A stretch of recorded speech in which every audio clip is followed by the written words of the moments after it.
நாய் அபிமானிகளுக்கு உச்சநீதிமன்ற நீதிபதிகள் இப்போதும் கசப்பையே தந்திருக்கிறார்கள். நாய்க்கடி விவகாரத்தில் உச்சநீதிமன்றம் வழங்கியுள்ள வழிகாட்டு நெறிமுறைகள் தொடர்பாக பெருஞ்செய்தி பகுதியில் காணலாம்.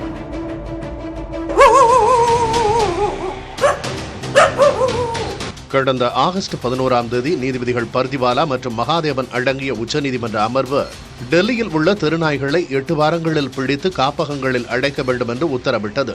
ஆனால் வழக்கம் போல இந்த முடிவுக்கு எதிர்ப்புகள் கிளம்பின.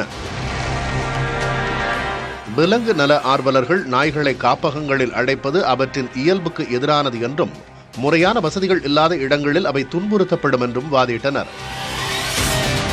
நாய்க்கடியால் பாதிக்கப்பட்டவர்கள் மற்றும் நாய் அபிமானிகள் இடையிலான இரு வேறுபட்ட கோரிக்கைகளுக்கு ஒரு பொதுவான தீர்வை காண நீதிபதிகள் விக்ரம்நாத், சந்தீப் மேத்தா மற்றும் NB அஞ்சாரியா அடங்கிய புதிய அமர்வு அமைக்கப்பட்டது. இந்த புதிய அமர்வு அனைத்து தரப்பு வாதங்களையும் கேட்டது. அப்போது அரசு தரப்பு சார்பில் தினசரி ஆயிரக்கணக்கானோர் நாய்க்கடிக்கு ஆளாவதும் ஆண்டுக்கு சுமார் 20,000 பேர் உயிரிழப்பதும் சுட்டிக்காட்டப்பட்டது. இது வெறும் புள்ளி விவரம் அல்ல. ஒவ்வொரு எண்ணுக்கு பின்னாலும் ஒரு குடும்பத்தின் சோகம் ஒளிந்திருக்கிறது.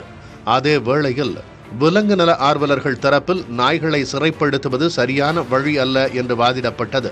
இந்த விவாதங்களுக்கு ஒரு சமரசத்தை கண்டறிந்து நீதிமன்றம் ஒரு புதிய மிக தெளிவான வழிகாட்டு நெறிமுறையை வெளியிட்டுள்ளது. தெருநாய்கள் இனப்பெருக்கம் கட்டுப்படுத்தப்பட்டு தடுப்பூசி செலுத்தப்பட்ட பின் அவை பிடிக்கப்பட்ட அதே பகுதிகளில் மீண்டும் விடப்பட வேண்டும் என்றும், வெறிநோய் பரப்பும் அல்லது ஆக்ரோஷமான நாய்கள் மட்டுமே தனியாக பிரிக்கப்பட்டு காப்பகங்களில் அடைக்கப்படும் என்றும் அதில் தெரிவிக்கப்பட்டுள்ளது. இனி தெருக்களில் நாய்களுக்கு உணவளிக்க தடை விதிக்கப்பட்டுள்ளது. தெருவோர நாய்களுக்கு உணவளிப்பவர்கள் கண்ட இடங்களில் உணவுகளை வைக்கக்கூடாது என்றும், உணவளிக்க தனி இடத்தை உருவாக்க வேண்டும் எனவும் நீதிமன்றம் உத்தரவிட்டுள்ளது.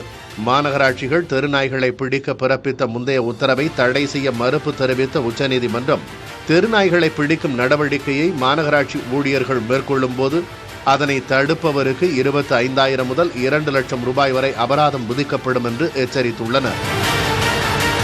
தெருநாய்கள் விவகாரம் தொடர்பாக அனைத்து உயர்நீதிமன்றங்களில் உள்ள வழக்குகளையும் உச்சநீதிமன்றத்துக்கு மாற்றுவதாக நீதிபதிகள் அறிவித்தனர். இந்த விவகாரம் தொடர்பாக தேசிய கொள்கையை உருவாக்கப் போவதாகவும் இது தொடர்பாக பதிலளிக்கும்படி அனைத்து மாநில அரசுகளுக்கும் உச்சநீதிமன்றம் ஆணையிட்டுள்ளது.